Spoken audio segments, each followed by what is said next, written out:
Assalamualaikum warahmatullahi wabarakatuh. Saya Muhammad Raihan akan mempresentasikan macam-macam diagram. Yang pertama ada flowchart. Flowchart atau bagan alur adalah diagram yang menampilkan langkah-langkah keputusan untuk melakukan sebuah proses dari suatu diagram.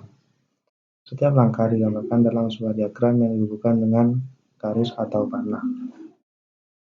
Dan flowchart sendiri berperan penting dalam memutuskan sebuah langkah untuk fungsionalitas dari sebuah proyek pembuatan program yang dibutuhkan banyak orang sekaligus.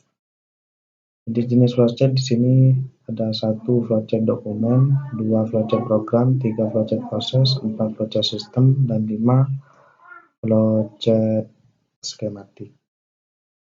Fungsi flowchart sendiri adalah memberi gambaran jalan sebuah program dari suatu proses ke proses lainnya, sehingga alur menjadi mudah dipahami oleh semua orang. Selain itu, fungsi dari flowchart adalah untuk menyederhanakan rangkaian prosedur agar memudahkan pemahaman terhadap informasi tersebut. Dan berikutnya ada UML, Unified Modeling Language. Dapat diartikan sebagai pendekatan modern untuk pemodelan dan pengoperasian berperangkat lunak. Untuk saat ini, UML merupakan salah satu unit modelan proses bisnis paling populer.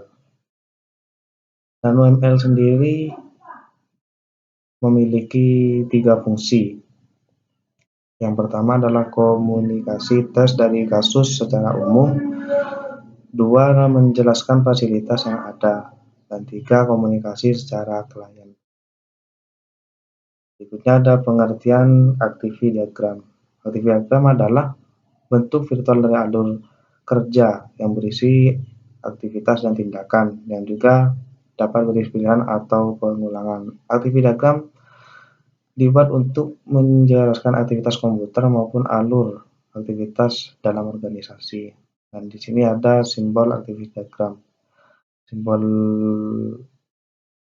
lingkaran isi ini namanya adalah status awal. Sebuah diagram tersebut memiliki sebuah status awal. Dan di sini yang logo kedua adalah namanya aktivitas. Aktivitas yang dilakukan sistem, aktivitas biasanya diawali dengan kata kerja. Dan percabangan decision. Percabangan di mana ada pilihan aktivitas yang lebih dari satu. Di sini ada gabungan join. Penggabungan di mana yang mana lebih dari satu aktivitas lalu digabungkan menjadi satu. Dan di sini perbedaan status awal sama status akhir adalah ada lingkaran tapi ada posisi kosongnya di pinggirnya.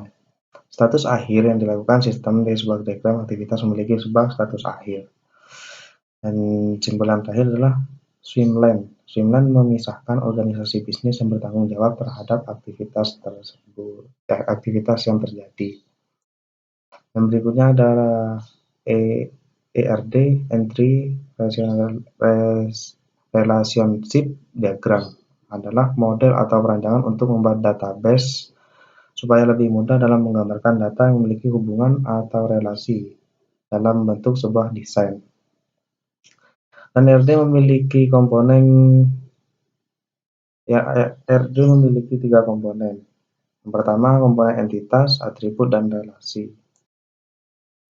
Dan di sini ada DFD. DFD adalah suatu diagram yang menggambarkan aliran data dari sebuah proses yang sering disebut juga dengan sistem informasi. Di dalamnya ada flow diagram, juga menyediakan informasi mengenai input dan output dari setiap entitas dan proses itu sendiri.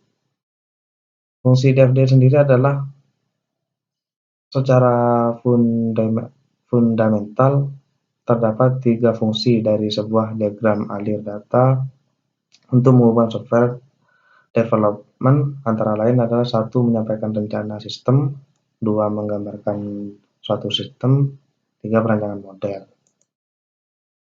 Jadi ada DFD level 0 dalam kurung diagram konteks.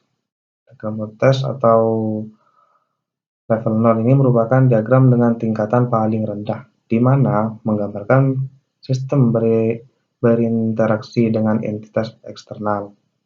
Pada diagram konteks akan memberi nomor untuk setiap proses yang berjalan, mulai dari angka 0 terlebih dahulu, dan hal yang harus diperhatikan.